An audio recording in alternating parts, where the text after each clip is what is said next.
Board of Zoning Adjustment is considering a contentious project that really has a lot of neighbors pushing back tonight. We're talking about moving a central cell block into a Mount Vernon Square neighborhood. This means people arrested would be held there for 12 to 24 hours before their initial court appearance. Residents say they don't want a jail in their neighborhood, but the D.C. government says this is not a jail and the use of this building in the Mount Vernon Square area is temporary.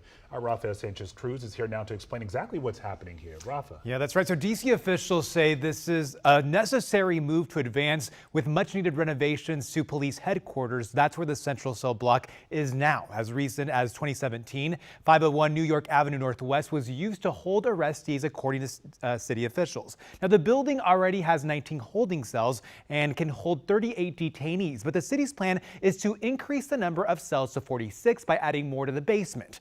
These facilities would hold an estimated 45 people every day, according to city officials, and based on today's presentation, the facility would only be used for a couple of months. DC's Department of General Services says construction would start in 2028 and conclude in 2030, with no changes to the outside of the building. By late 2030, the central cell block would be expected to be in use, and if all goes according to plan, the cell block would be vacated by early 2031.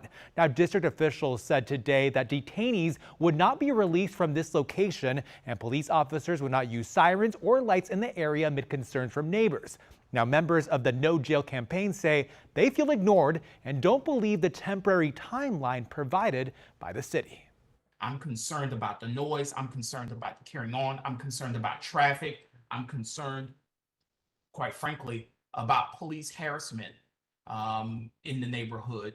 And I'm concerned about the police and the Department of Corrections' lack of willingness to talk to the community about this project. None of the individuals testifying on behalf of the city today addressed how they'll remedy what will be an inevitable decline in property values, or how they will mitigate the perception that a central cell block in our neighborhood will create.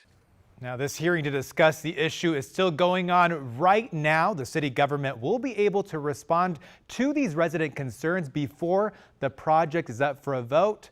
It's going to be a long night so far. That's what it seems like, Lorenzo. Yeah.